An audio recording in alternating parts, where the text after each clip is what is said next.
Beliau satu-satunya wanita yang mendapatkan salam langsung daripada Allah Subhanahu wa taala.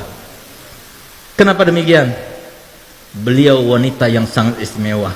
Tidak pernah terjadi di dunia seorang wanita yang setia kepada suaminya seperti Sayyidah Khadijah kepada Nabi Muhammad SAW. Pertama kali beliau kawin dengan Nabi Muhammad. Nabi Muhammad umurnya masih 25 tahun, belum diangkat menjadi Rasul. Maka apa yang diucapkan oleh Sayyidah Khadijah kepada Nabi Muhammad? Wahai Muhammad, engkau kini sudah menjadi suamiku. Maka mulai saat ini, rumahku ini rumahmu, hartaku hartamu, dan aku adalah budak perempuan. Beliau ucapkan yang semacam itu bukan cuma ucapan bualan, tapi dibuktikan semenjak beliau menjadi istri Nabi Muhammad, semua karirnya ditinggalkan, semuanya difokuskan kehidupannya hanya untuk Nabi Muhammad. Nabi Muhammad diberikan harta yang banyak, diberikan ini, sodakokan, dipinjamkan, silaturahmi, sampai ketika Nabi Muhammad diangkat menjadi seorang Nabi dan Rasul, beliau sudah tidak punya. Sampai suatu waktu di sela-sela dakwahnya Nabi Muhammad SAW, beliau pernah ketika masuk ke rumah Sayyidatuna Khadijah, Sayyidah Khadijah sedang menyusui Sayyidah Fatimah. Begitu dia melihat, tertegun matanya. Karena apa? Ternyata air susu yang diminum oleh Sayyidah Fatimah berwarna putih bercampurkan merah. Kenapa? Karena beliau sekeluarga Nabi Muhammad dengan Sayyidah Khadijah dan Sayyidah Fatimah tidak makan 3 hari 3 malam, sehingga tidak keluar lagi air susu yang berwarna putih. Di saat itulah Nabi Muhammad SAW meneteskan air mata, tertegun. Tapi setelah itu, seperti kebiasaannya, setelah selesai Sayyidah Fatimah diletakkan tidur, maka Nabi SAW seperti biasanya tidur di atas pangkuan Sayyidatuna Khadijah. Ketika dia tidur terlelap, tiba-tiba Sayyidah Khadijah meneteskan air mata yang menyebabkan Nabi Muhammad bangun karenanya. Ketika dia bangun, dia melihat Sayyidah Khadijah dalam keadaan menangis. Maka dia tanya, "Wahai Khadijah, engkau menyesal karena telah mengawini aku?" Apa jawabannya? "Tidak, wahai kekasihku. Tidak, wahai kekasihnya Allah.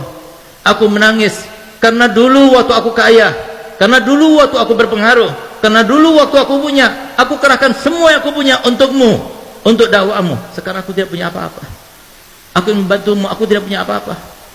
Kalau penyesalan itu ya Rasulullah, kalau engkau anggap aku menyesal karena telah mengawinimu, dengarkan perkataanku.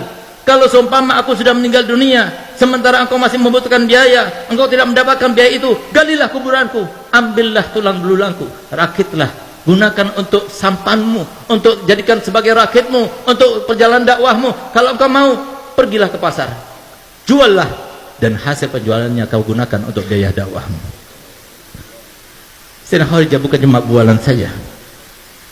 Sampai detik-detik akhir umurnya, ketika beliau dalam keadaan sakaratul maut, yang bahkan beliau tersenyum pun sudah tidak bisa, yang dengan kesaksian Nabi Muhammad dan sumpahnya Nabi Muhammad, "Demi Allah, seumur hidupku aku tidak pernah melihat Sayyidah Khadijah melakukan suatu tindakan, mengucapkan suatu ucapan yang membuat hatiku risau dan galau karenanya.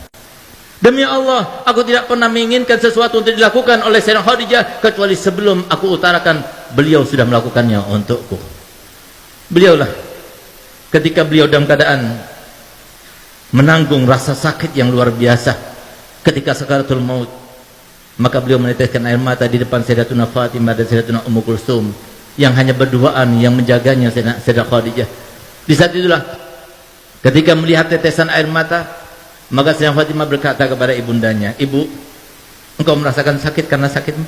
"Kalau tidak, tapi aku menangis karena memikirkan ayahmu. Kalau aku sudah meninggal, siapa yang akan memasakkan untuk ayahmu? Siapa yang akan mencucikan baju untuk ayahmu? Siapa akan menyenangkan hati ayahmu? Siapa akan menghilangkan gundah ayahmu?"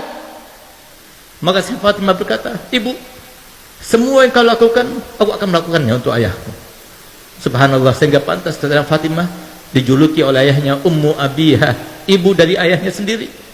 Setelah Sayyidah Khadijah meninggal dunia, semua yang dilakukan oleh Sayyidah Khadijah, semuanya dilakukan oleh Sayyidah Fatimah. Subhanallah, di saat-saat beliau sedang berkeluh kesah semacam itu, tiba-tiba terdengar suara ketukan yang sangat halus, tidak keras, tidak mengagetkan mereka. Begitu kedengaran suara ketukan yang sangat halus tersebut, maka langsung isi rumah itu Sayyidah Khadijah, Sayyidah Fatimah mengatakan, ayahmu datang, bangunkan aku, bangkitkan aku. Sayyidah Khadijah duduk sudah tidak kuat, tapi minta pada Fatimah supaya ditopang dengan lututnya, supaya kelihatan seakan-akan dia duduk. Yang tadinya wajahnya bersenyum saja tidak bisa, dipaksakan untuk tersenyum. Sehingga ketika Nabi Muhammad datang melihat Sayyidah Khadijah dalam keadaan semacam itu, dikiranya oleh Nabi Muhammad Sayyidah Khadijah dalam keadaan sudah baik, sudah enakan. Maka Nabi Muhammad, kalau begitu aku akan meneruskan dakwahku. Dia keluar kembali. Setelah keluar beberapa langkah ke depan, tiba-tiba Sayyidah Fatimah membuka lagi pintunya dan memanggilnya, Abah, Abah, ibu sudah meninggal dunia.